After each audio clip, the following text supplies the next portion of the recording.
I am the disabled guy with the disabled life. That podcast is going to be about disabled issues and other things that interest me and others from the disabled community. I did this so that people understand what we go through in life and what we do, because a lot of what we do, it is interesting. I'm also going to talk a little bit about ADA and things of that nature. It's something that's very important to me and something that I learned a lot about when I did an episode. I'm going to talk more about it. Okay. This podcast, it's going to come out at 10 p.m. Saturday and Wednesday. So that's when that's when I think most people listen. Most people listen at night or have the episodes there for during for the daytime. So let me stop this. Stop. What I want to talk about today is stress and how it changes as it goes day to day. Having major stress is annoying. It's annoying. It's terrible. We all have that. But as we live our lives, as we go back to normal things that we love to do, things change, and we start coping with it better. At first, I thought, oh God, I'll give you an example. When my grandmother passed away, I was an adult. My grandmother on my dad's side, I was an adult. I dealt with that. I was dealing with a hospice there, and I said, "Oh my God, when is this stress going to go?" You know, it feels like it's not going to go anywhere. But I say to you, it does. As a matter of speaking now, we're still dealing with something in the family, but it's getting better. It's just something we're coping with. And I'll give you an example. At the first couple of days, I didn't want to sit home all night because I would constantly think. But now it's getting better. It's more reasonable. Let me say it's more reasonable. You can manage it. It's not as front of head, if you know what I mean by that. So it's something that I wanted to tell you, because I wanted to talk about how stress is managed, and because a lot of disabled people don't have outlets. But that's fine. Just do what you can. Do what you can, and the stress will de-manifest itself slowly. It is normal to feel like, oh no, I don't want to be alone at home. That's fine. I understand that. That is normal. We all feel this way. And, but as we live our lives,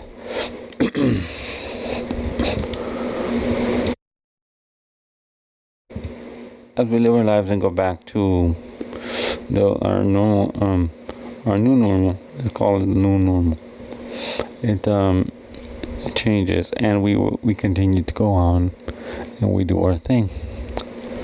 Yeah, like for example, a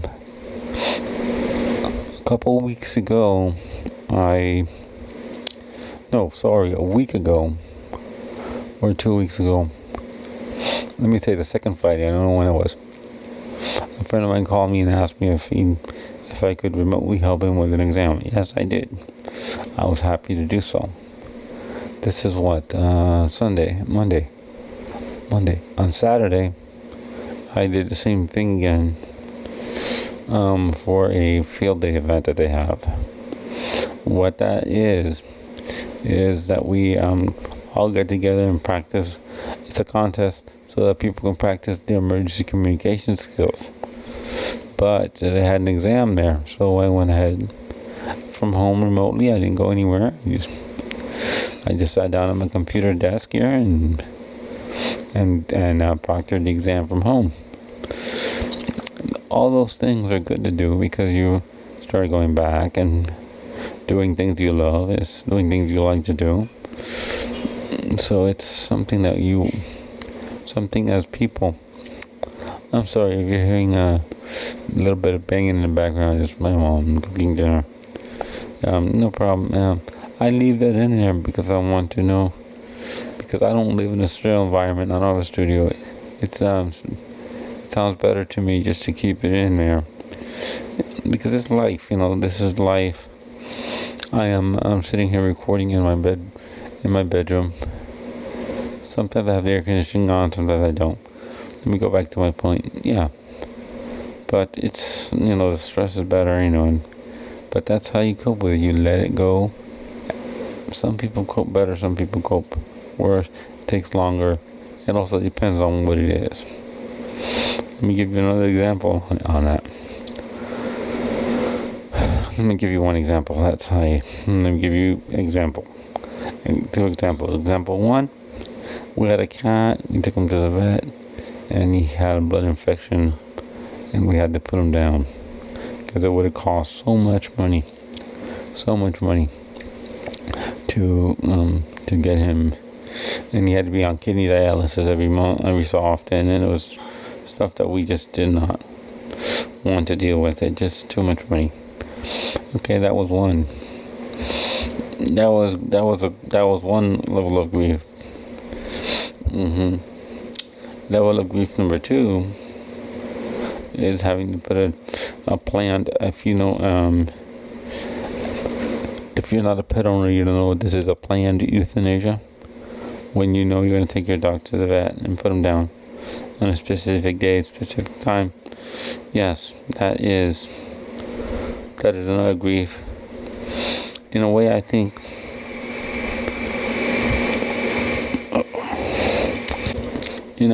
that it's harder because and you're going to physically do an action.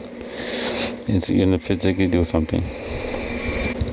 Yeah, I say that because I feel that when it's something unknown, okay, it's done, but it's something unknown. It's something that it's something, those are all stressors, and different things happen. Different things happen, and we deal with them differently. That's why I say this is life. This is normal life. This is what we deal with. This is life. We can't live our lives under a rock. We just have to do what we can to deal with whatever's going on. It's normal. It is natural. It is something that we cope with. And the problem I see is that a disabled person doesn't have as much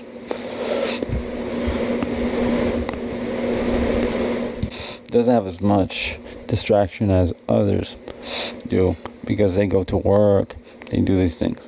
But we have our hobbies.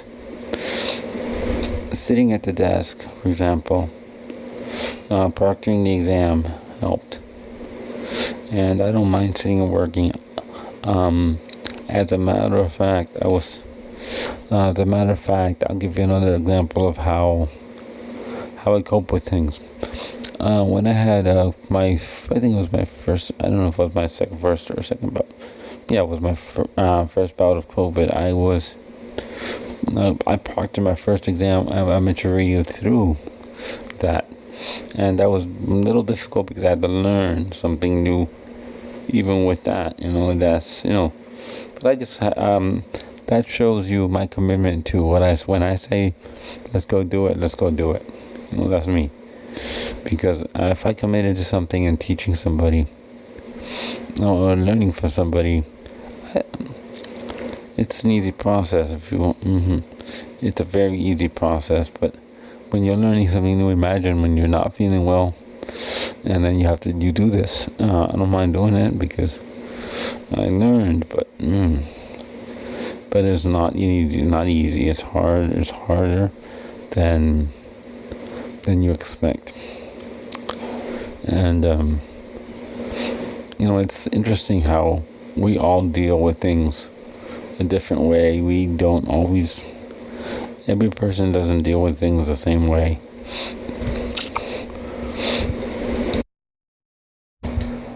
Thank you for listening to my episodes. My episodes will come out Monday and Wednesday. You can listen to me on Apple Podcast, Spotify, and many others, including iHeartRadio. The reason I've done this podcast is to give people a voice, because I think that the disabled community is missing a voice, but I am in a unique position of being able to afford minimal equipment to do this. I'm going to give you my email address. My email, if you want to contact me, is ke4key@gmail.com. And I will also, you can also follow me on Twitter, Facebook, at The Disabled Guy, and a few other places where I put my episode out on Facebook too. With that, thank you for listening. I would appreciate it if you give me a rating